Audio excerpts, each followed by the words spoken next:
Hello there. How are you doing, Purandai? I'm doing good. How are you?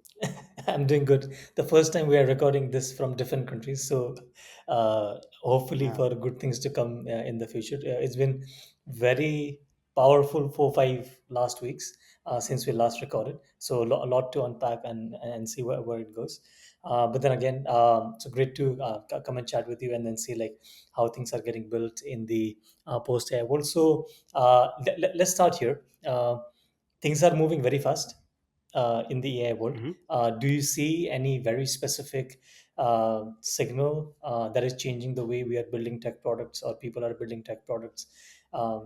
Like as we were talking before the call, OpenAI has released the new agent builder, and then there are some features that are getting built.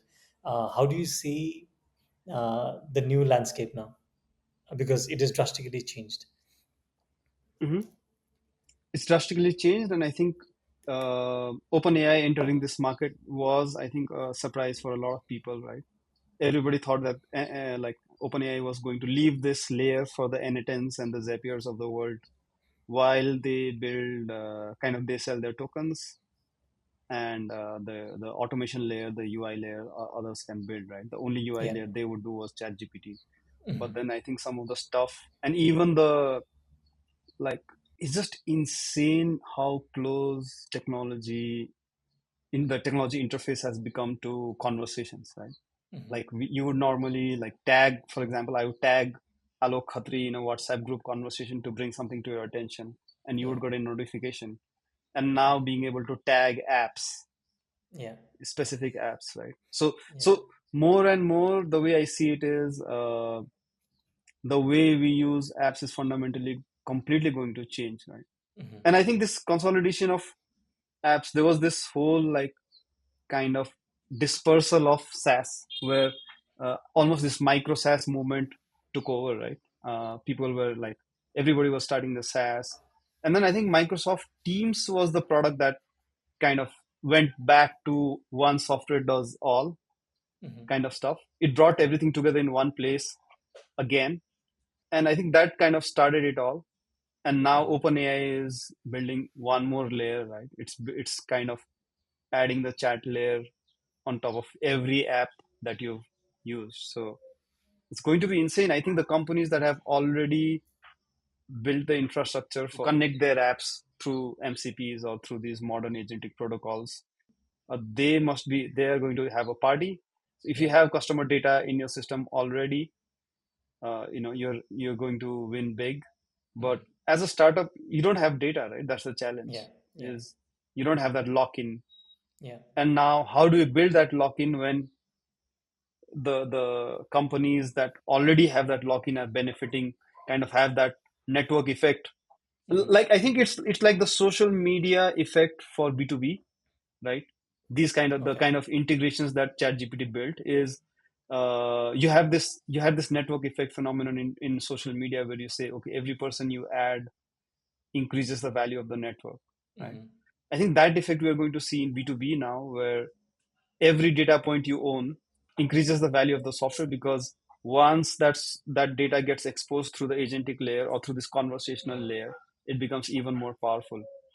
Mhm. So yeah, lots of I don't know whether to get excited or I don't know. No, no, I think It's a uh, it's actually very true.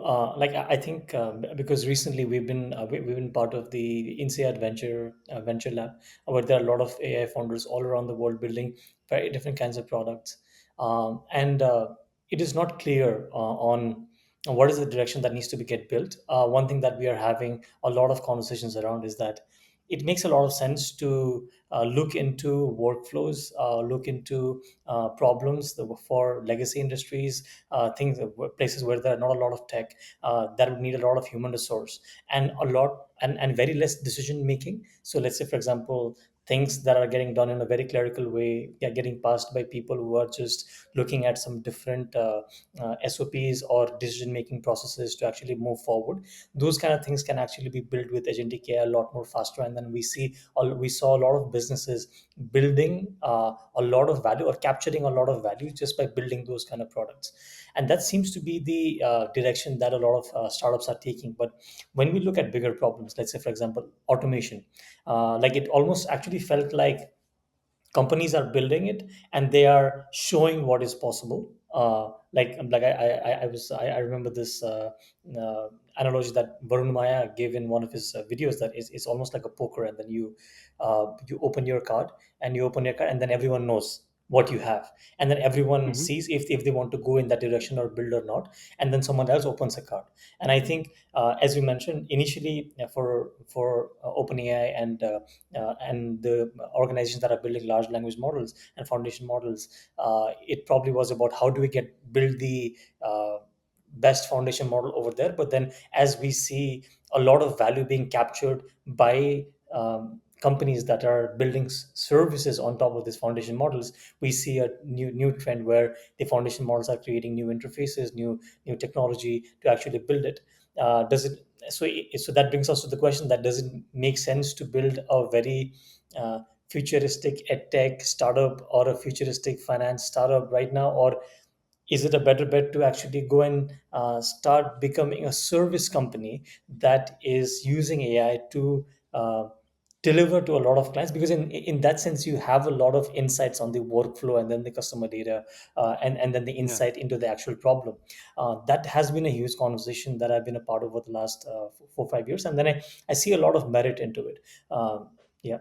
And then I think it also brings us to the conversation that you are building Programiz, I'm building Tangible, we're building something Hmm.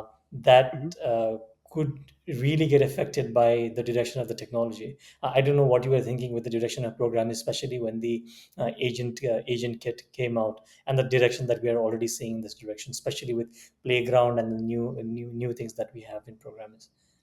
Yep. Um, Programiz is kind of, in terms of product development, again, I think kudos to, again, the Silicon Valley pace of pushing, right?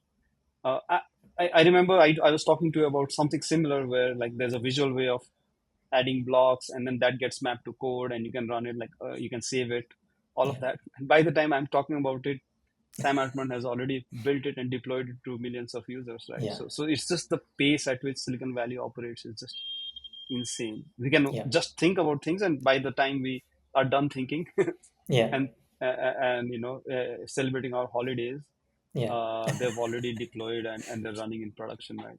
I think yeah, some aspect of that pace certainly needs to be, we need to really stop talking and start yeah, building a lot more, and mhm. doing things at a much faster pace. Because I don't think you could imagine a company moving at the pace of OpenAI just Yeah, 5 years or 6 years back. yeah. With It's the just resource that they insane, right? have, yeah, it's just insane. Yeah, And not just OpenAI, but all the like AI companies, like they're saying T2, hmm, D3 is dead. The hmm, kind of the model of, okay, triple your growth 2 years and then yeah, double it three times, right? Three yeah, consecutive years, and then you're yeah, a unicorn and whatever. hmm, Like hmm, you're okay, you have successfully built a SaaS company. Now that's yeah, dead. yeah, What else is dead? Like lots of things are, X is dead, Y is dead. yeah. Um, but I don't know. I think interoperability, if your software, whatever you're building, is not interoperable, you're dead. I think that is very important, because it is not just the big tech companies, right? Everyone in the world is building right now, and I think it would be a very naive understanding that very less people are building in AI. Everyone is building Mm. an AI. Like it might be a 10, 12 year old kid, or even a 50, 55 year old very experienced person. Everyone is looking at AI, and because everyone needs to just get it right one time. So, and everyone has that Yeah. entrepreneurship hunger, and they want to build it. So, a lot of things are getting built, and I think. I'm increasingly seeing that there is space for narrow vertical development that can connect to a lot more systems very very easily, and then we get very very good at actually delivering that specific model, not model in LLM sense, but the business model sense. Then I think it makes a lot of sense to actually push it forward. But then otherwise, if we are trying to be all at once, it's going to be very difficult, because like Mhm. we might create a very very good feature, but then going back to the poker analogy, right? Like it gets open, it is there, they're out in the open, everyone can see it, and everyone will speed run it. And then anyone who has a lot of distribution and a lot of customers will just like quickly pivot and then test it. And I think one thing that we are seeing very increasingly is that people are getting accustomed to AI not being perfect, and there is some level of tolerance that is already getting built, and it is not the case that okay, AI will not solve the problem. Everyone believes that AI will solve the problem, and the tolerance is there.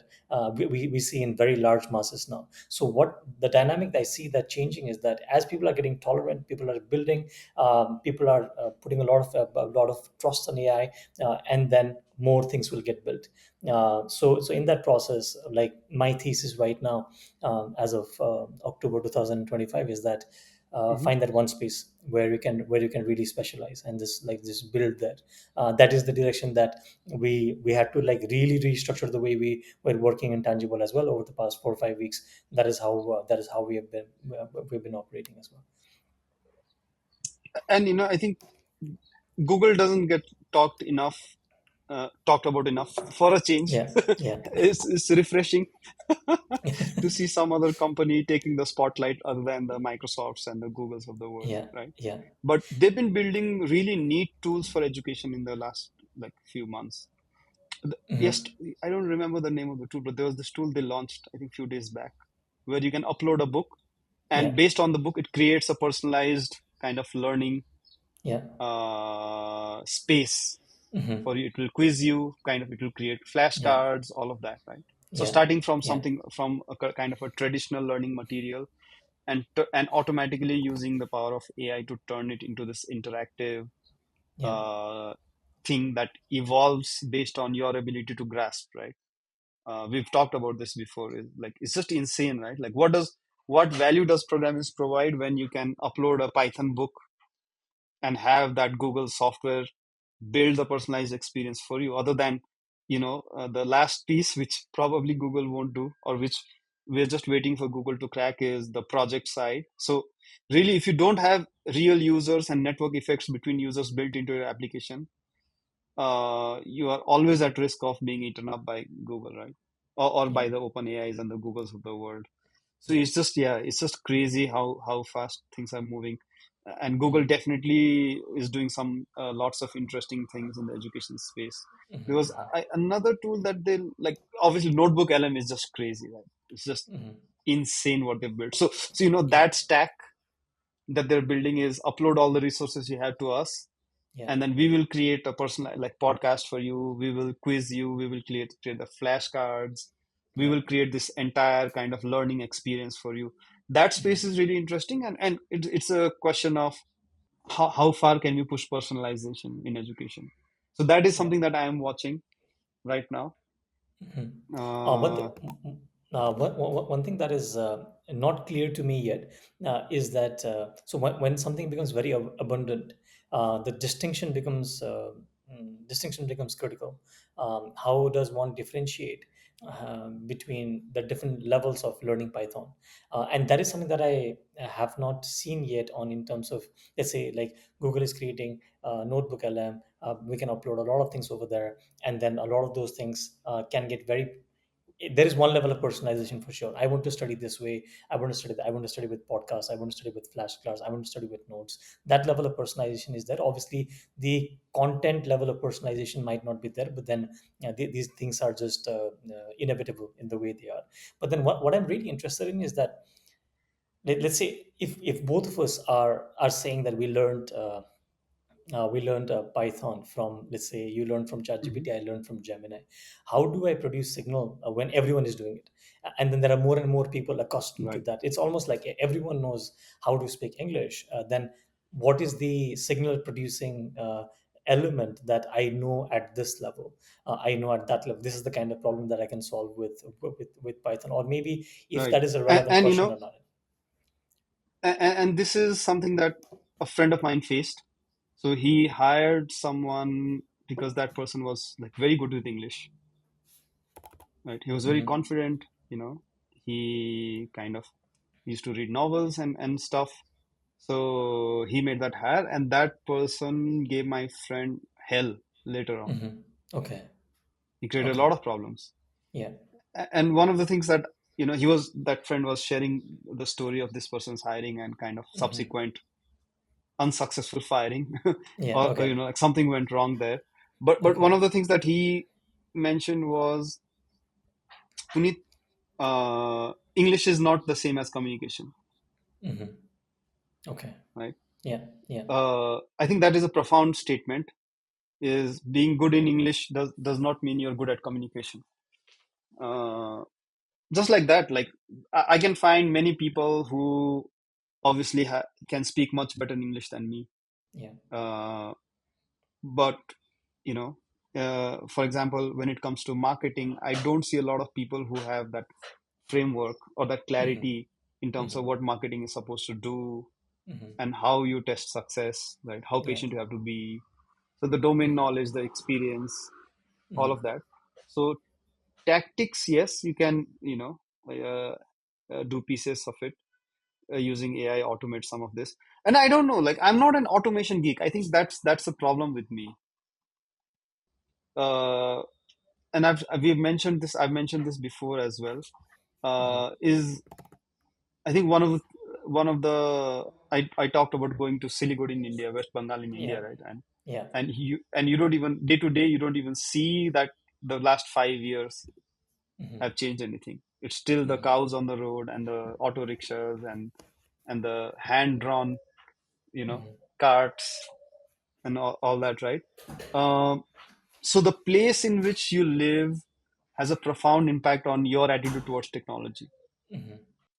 So being in Kathmandu is a weird situation right now because the experience of technology Yeah. isn't like we live this dual life where in this Yeah. podcast we're kind of AI agents, Yeah. MCPs, and then OpenAI Dev Day, and then this weird conference that you're attending, right? Yeah. And then this venture accelerator stuff and all this. We live this outside one life, and then we go back, Yeah. and then we are kind of back to after we get home, we are back to a world which is kind of untouched by all this technology. I think I Whereas if think you're in that Silicon yeah. Valley, Mm. or even in Bangalore, you're seeing you can't run away from it.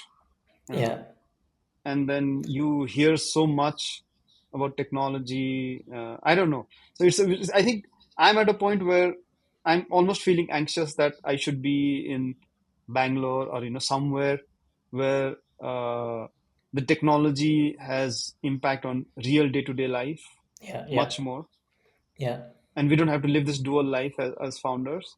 Hmm. But then I also think of, wouldn't that already there's so much FOMO that for at least I have my personal life after work Yeah. where I can live in peace. So it's a Yeah. weird experience, right? Right now it is, and I think that's one big question I've been asking as well. And I like when I wrote to you on WhatsApp as well. There are two things that are really coming together right now. So, like in the INSEAD Venture Lab, Prantik Mazumdar, who is the I think head of Thai here in Singapore, we were having a venture guide meeting, and he was like, "It is better to be in a be an average talent in an A plus market than a really good Mhm, talent in a B minus market." I was like, whoa. Like it really started hitting me like the moment he said it. And over the past 4 years, I've been a very strong proponent of digital communities, and that's the conference that I was here for as well, Network State mhm, Conference. Very big proponent because I love this thesis where like-minded people come and convene digitally first. They create a lot of value. They create a lot of economics around it, and then it gets translated into a physical space. Like initially it Yeah. might look something like, very far-fetched and unrealistic, but then Balaji actually has been successful to actually pull it off, because there is a network state school here in the corridor between in Singapore and Malaysia, like where you can apply, you can go live there for $1,500 per month. Like I think that's a bargain to be exposed to the ecosystem over here, where all the Hmm. food and everything is covered, if I'm not wrong. So the thing that I'm thinking is that, okay, so I have been a proponent of network states, I've been a proponent of digital communities, and I can connect, and I've been a big proponent of a digital world where I can connect with my community online, right? But with the way things are moving, as you mentioned, I talk to my community online, I come out, and once I come out, then I'm having a discussion which is almost at a different time point in history. It's almost like Yeah. you're time traveling when you are talking to these people, and then you suddenly come out, and in Kathmandu you are talking to some people. Yes, the tech ecosystem is like really growing, but the advancements in AI is at a totally different pace right now, and that is a scenario that is actually making me very comfortable. I'm really thinking it if Kathmandu should be the base over the next 10 years for me, if I'm really serious about being very deep into technology, building my expertise, and actually doing some good work. So you're saying there's a doubt in your mind whether Kathmandu is the best place to build kind of your ventures. Initially I was like, okay, we have an ecosystem. In that ecosystem there are a lot of things that we are doing, and then there is some level of leverage, cost leverage, that we have as well. And then I was creating my own hypothesis to build a AI company from Nepal. But now Hmm. with these AI tools, the cost of prototyping is gone down. The cost of building has gone down. I would need the cost of really hitting to revenue is really gone down. Like we can actually sit probably in a retreat for like a week and build a product, connect Stripe, and actually like push payments. It has got to that level. Yeah. So when that is happening, Nepal loses its actual advantage in the global tech ecosystem of being a very cost efficient center of development. And on the other side, what I see is that Hmm. the average quality of tech talent in Nepal, I'm starting to be a bit skeptical. If putting so much of energy and effort, yes, it is. Like I remember one thing that Himalday from Leapfrog once mentioned in one of the meetings as well. Like he was like, it needs to make business sense to actually build tech companies from Nepal. Obviously, all of us are incredibly proud Nepalese, and Yeah. we take that wherever we go in the world. But it needs to make sense. Because the network state community, I was only engaged with them online for the last 4 years. I came and met with them, like heard from Vitalik Buterin, heard from Ahmed, for the CEO of Replit, heard from Balaji himself. I heard actually also from some really top government officials here in Singapore, and how they are thinking about the future. We are so far away. We are so far away. That does not mean that we cannot build it from there, but then there are too many things that are stacked against. And I'm Yeah. starting to think that, is it a bit unrealistic to actually build a tech company from Nepal in a post-AI world? Hmm. Wow. Lots to think about, but I think yes, all of these things are there, and I share some of the frustrations of you know one of the things is really even just logistics, right? I once built a map of companies in Nepal, in Kathmandu Valley, and there's like these different clusters of places, and there's no real like beyond like one small 1 kilometer, the Zamsikale kind of circle. There's no real cluster of companies in one place, and I Yeah, think one of the things that the government really needs to start thinking about is not just the government, even the private sector, is someone needs to do it. You know, someone needs to really say that there are insane benefits to companies being in the same place, sharing the same kind of neighborhood. Right, that happened in Hyderabad. That happened in Bangalore, yeah, and we can't be starting our companies in random places. Right, one of my like one of the startups that I'm mentoring, they said we're struggling with workplace culture, and kind of my employees are not putting the same effort as I was putting in as a founder, Hmm. right? And I said, all right, let me visit your space and see and talk to your people. Yeah. And I went there, and the office was like, it was next to a farm in Bhaktapur. Okay. Good for well-being. And and as soon as I went to that place, I said, dude, your office is next to a farm, right? Uh, Yeah. like farming teaches you patience, Yeah. but tech does not run on patience, Yeah. right? So, and then are you going to bump into a technologist ever in that place? You Hmm. know, so how do you increase it? How you've essentially decreased your chances of bumping into someone, a fellow Yeah. entrepreneur, to zero, Yeah. Yeah. or having that spark of inspiration to zero, right? Hmm. Things don't Hmm. change when Hmm. there's farms around you. Yeah. Uh, so that's what we're doing. Like we are kind of building these companies in these random locations, right? I see a lot of people reach out to me from Chitwan, and they say, oh Dai, we're doing this hackathon here. Everything happens in Kathmandu and nothing really happens in Chitwan and all of that. Yeah. And then there's a point to be made, like this is an interesting discussion, right? Yeah. Is should everything be in one place? Yeah. Is decentral, or should the efforts be more decentralized? But then Yeah. if everything is going to be decentralized, how are you going to bump into each other? I remember one Yeah. moment where I was just in a cafe in Sanepa, and then I bumped into a friend who I had talked to 6 months back, and within 2 weeks he is now my head of growth at Programiz, Okay. right? Yeah. Just that chance encounter at a coffee place, Yeah. and then he is completely like rewiring our growth, Hmm. uh, at the fundamental. Even us, right? We randomly Yeah. met because we were close by. Yeah. Uh, Exactly.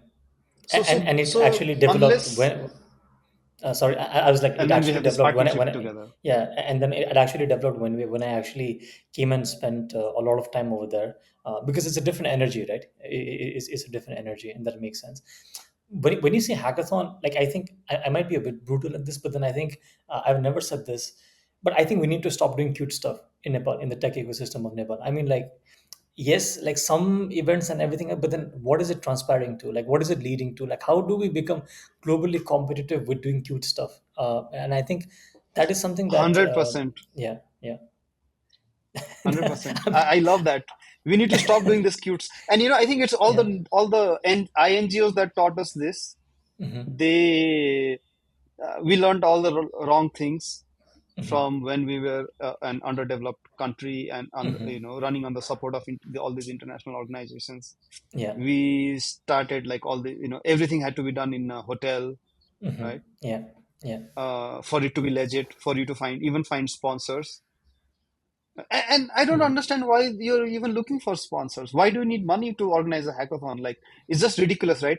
I mean, and the kind of request will be, we are students from X college, and we are doing a hackathon, and we need sponsors. Bro, your college should sponsor the hackathon. You're paying the students, like you are paying for your college real money, right? And it's the college's responsibility to sponsor the hackathon. Why are you being forced to do this unpaid labor, finding sponsors and all that? It's just ridiculous to me. And it's the lack of accountability in Nepal's academic sector is just insane. Is personal development framed as personal development? Framed as personal development, exactly. And Yeah. all this, I don't want to name the thing, but the X prize and all that. Okay. Wait, it's a prize, but the students have to find the sponsors. No, World Cup, this, that. Yeah. Uh, yeah, I think, I always say, don't go to an event unless there's a proper cash prize, right? The Hmm. cash prize is Hmm. again always $1,000. What are you going to do with $1,000 even if you win the cash prize? It's just, and then it's Yeah. So it's never cash. It's always credits in some you form. know some form, right? Yeah. Um, we also do that. I'm not saying that it's a bad thing, but yeah, I don't know. I think students are getting trapped. Exactly.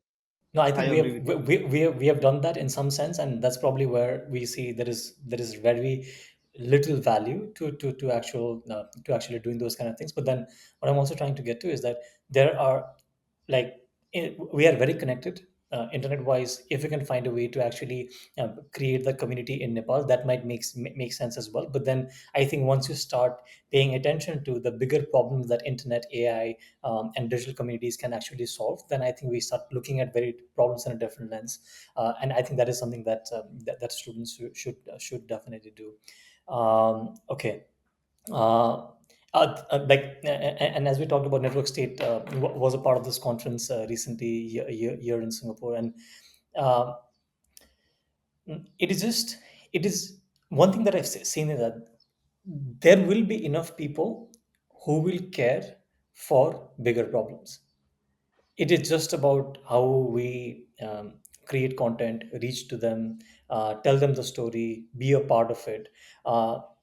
Like it was just amazing how many people, can you just imagine, like how many people in the world would go for an idea of creating a uh, digital country digital country which where people are assembled all around the world, and then coming at the end and trying to assemble them at one place.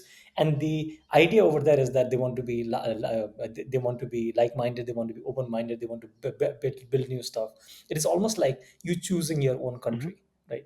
But then the internet is made is possible. There are enough people who care about this problem, and then I see in the context like 1,500 people from all around the world just like coming there, and then so many of them part of the network Yeah. school as well. So I saw a big opportunity, but then again, I was drawn to the idea before as well. But then coming here and actually meeting those people, talking to them in person, that was a totally different experience altogether. And that also is like really pointing me to see that okay, where so if whatever Alok wants to do, where should Alok be over the next 10 years is a big question for me right now. Hmm. I think for me, I am in a stage where I am married to Nepal. Um, and and almost like it's really, you have to make these decisions, right? Do you kind of try to fix things, or kind of go to another place where things are, you can start from a pedestal. And I think every Yeah. person has the right to make their own decision Hmm. about these things. But Yeah. I think the reasons why I feel like I am still, bullish on Nepal, is number one. I think I almost feel the sense of responsibility being in the Hmm. maturity level of company Yeah. I have, is being the kind of founder of probably the only company, B2C SaaS company that's gone global from Nepal, right? One of the Yeah. very few, especially in edtech. I don't think there's any other player as big, even remotely close to us. Yeah. So I feel this strong responsibility to bring this global mindset to Nepalese companies. Hmm. And there's a lot of talk around all, naming your company Mandu, and like all these like Nepalified names, right? Where the vision Yeah, is just too I think we localized and should you're make just it. copying Uber I for. think we should make a T-shirt. I think we should make a T-shirt, right? That writes, "Let's stop doing cute stuff and wear it," like from names to like hackathons to like everything. Because I think that the ecosystem needs a level up for sure. And obviously there are some companies doing it, but then yeah. I think, uh, I don't know. It's kind of brutal, but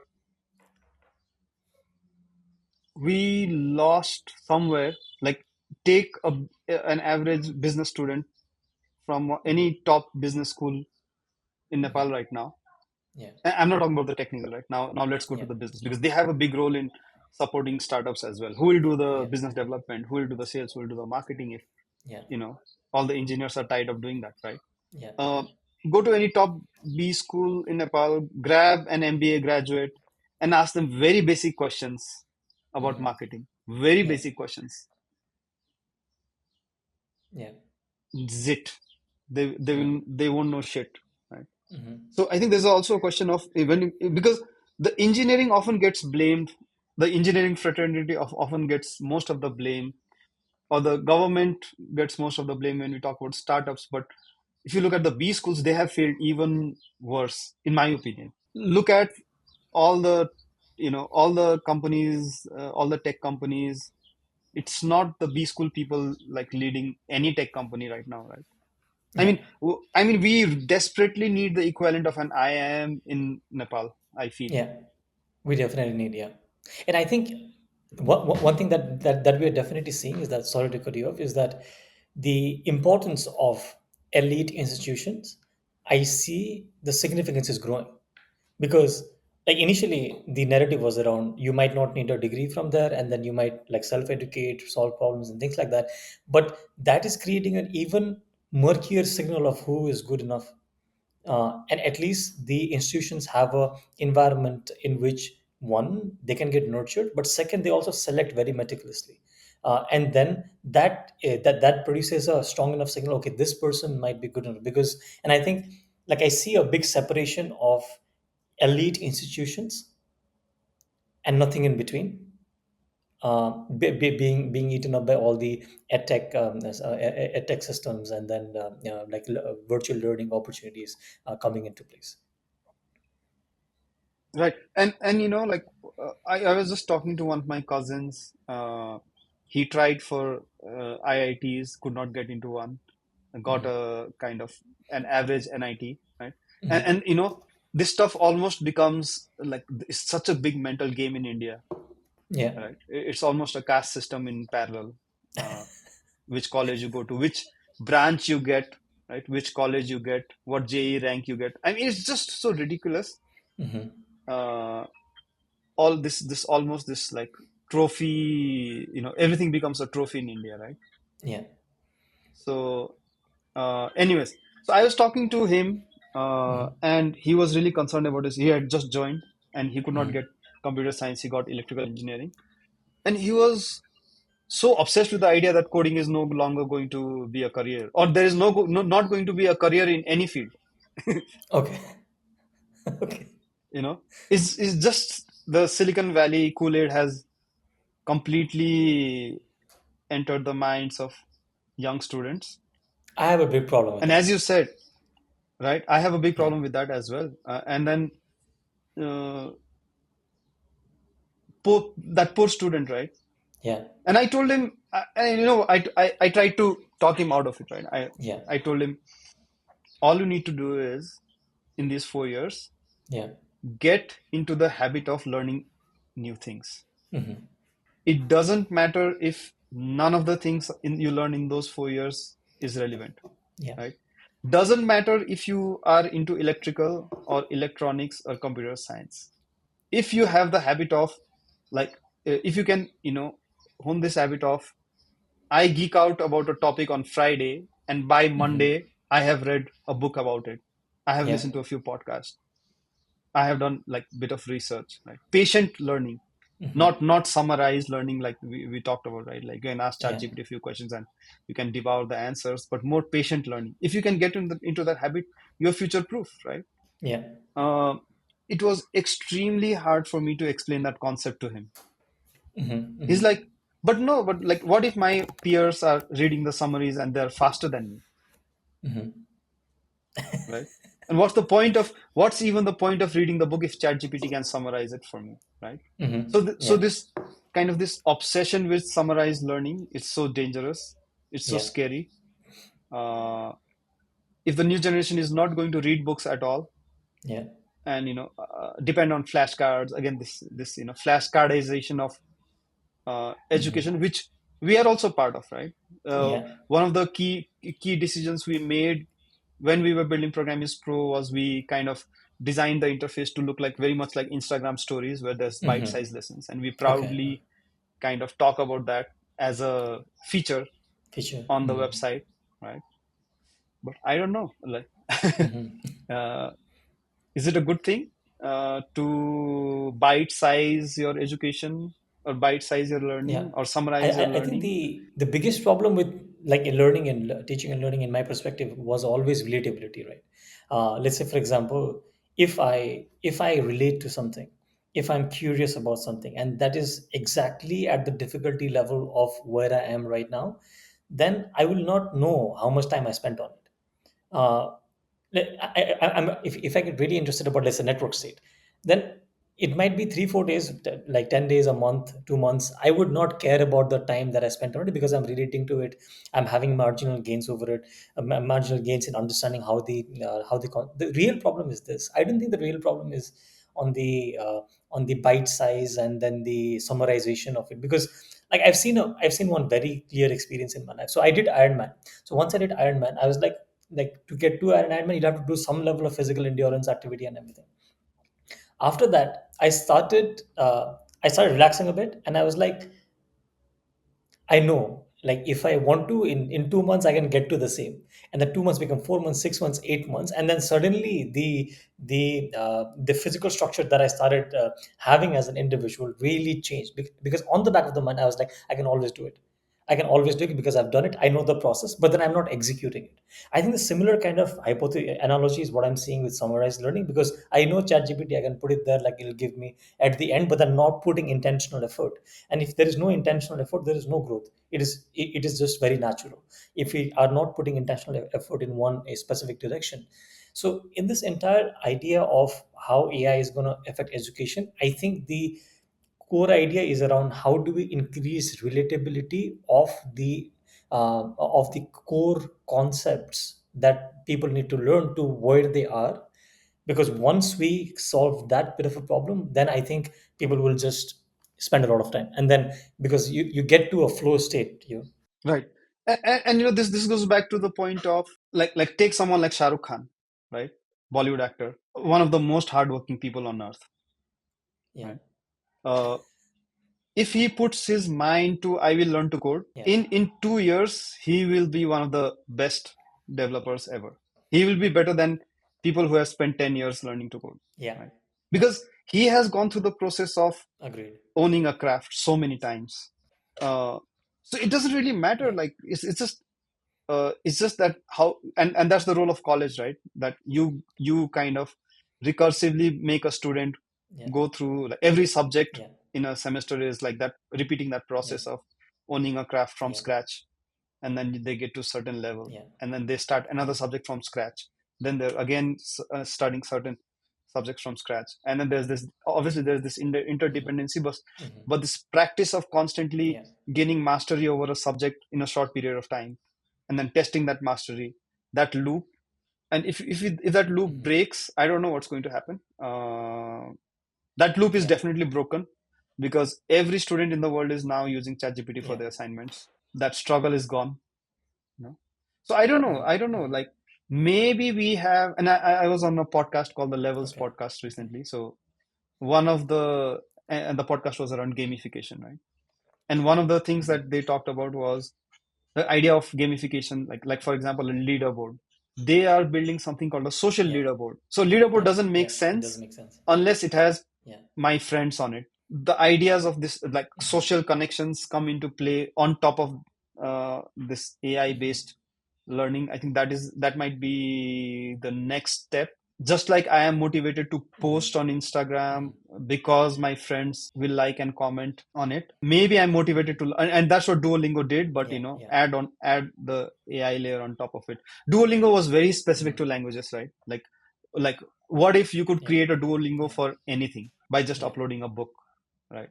Imagine how long it took Duolingo to create that framework, and imagine anybody can create a Duolingo out of it, out of any material you have. So yeah, interesting times for education. But again, I really like what you said is uh, the physical space you are in and the opportunities that you get from being in that physical space are going to even matter even more. So I don't know if you're going to enter a more egalitarian society, or maybe, and again, the question of centralization or decentralization, right? From a policy perspective, should the Nepalese government be thinking in terms of, oh, I choose one place, and it's a crazy idea, but like the minister's quarters got burnt down, right? What if that place becomes a IT hub? So every crisis is an opportunity, right? If we just put all the awesome tech people that we have in Nepal in that one place. Then Alok Khatri will never say that, Yeah. I am doubting Nepal, right? That's the missing piece. No, I'm not doubting Nepal. As an individual, I'm not doubting Nepal as an individual. I'm like, will I be able to be at my peak potential being a part of this ecosystem? Like let's say, like let me frame that. If I have 12 months in a year, for me to be at my peak potential, where I need to be, and which is the ecosystem where I'll waste a lot of my energy just fighting some, uh, randomness, so I think that is that is the bigger question, because there is a reason I've like, after having got exposed to so much of the world in my early 20s, like I spent so much time in Nepal, but then like as an entrepreneur, as a founder, is just very important to ask these Yeah. very critical questions and see if it even makes sense. I think there's a good middle path as well, where you get out every 3 months. You're Yeah, grounded in Nepal, but you take every opportunity like you did to go to conferences just to. yeah. Uh, for me, it's like every 3 months I go to the US, just to make Yeah, sure that I am able to zoom out. Just yeah, seeing all the Wemos driving around in San Francisco, right? It's like, oh wow! Like again, keep on jumping the timelines, keep on time yeah. traveling. Uh, One thing that that I'm seeing here, sorry to interrupt. One thing that I'm seeing here in Singapore, is which I'm finding very interesting, is that I'm not seeing incredibly fancy stuff. Obviously, like, things are well built and everything. I'm not seeing incredibly fancy stuff. Like, like I've probably not seen like a self-driving car or everything like moving around. But then the system is so well built, like whatever support you need is just there. yeah, Like, like even in the normal metro, your eyes are wandering, and then the directions is exactly at the point where it needs to be, so that you don't get lost, so those kind of detailing is very, very nice here. So I think, those kind of things. And I think, like when I went to do Vipassana meditation in 2017, I guess, like when we were exiting the meditation, the 10-day meditation, what we were told was, you will go and you will start doing meditation twice a day, and then you will build a habit, but to actually recharge yourself again, you'll have to come back here again, so that you can actually recharge yourself. And I see a very similar analogy with the tech ecosystem. As you mentioned, there might be some time that we spend in Nepal as well, but then to really recharge, if you are building a tech business, and if you are totally aloof from this ecosystem, not a part of those networks, not a part of those conversations, then probably it won't make a lot of sense. Probably it won't make a lot of sense. 100%. And I think one concrete thing that can come out of today's discussion, I think it's a great wrap up, Yeah. is obviously a Hmm. lot is happening. I can see a lot of Yeah. founders traveling outside, all of that. So I think two Yeah. things. One is, I don't know, is there kind of a formal list of great events we can publish somewhere? Either Post AI Yeah. Nation as a community does it, or a more Yeah. formal organization like NASIT does it. You know, Yeah. is there a space we can create where people can coordinate? Like, okay, I want to go to X conference. Do I have someone to join as a friend, or all of that? Two, Yeah. how Yeah. can we wage war against the cute stuff? I think that is something I will be thinking about. Is Yeah. Which one? we really need to wage war against the cute stuff. I think really, like, it's just so much bullshit happening in the Nepalese entrepreneurship community. Um, Yeah. Students are being lied to, and they are being given this rosy picture of entrepreneurship from an Yeah. early age, and they are not learning. They are, again, we don't want trophy kids. We don't want to Yeah. raise a generation of kids who think entrepreneurship is a trophy, right? And that's the kind of impression we're giving people, is Yeah. you win a startup competition and that's the trophy, or you go to Shark Tank and that's the trophy, but the real journey starts there, right? Like, that's day one.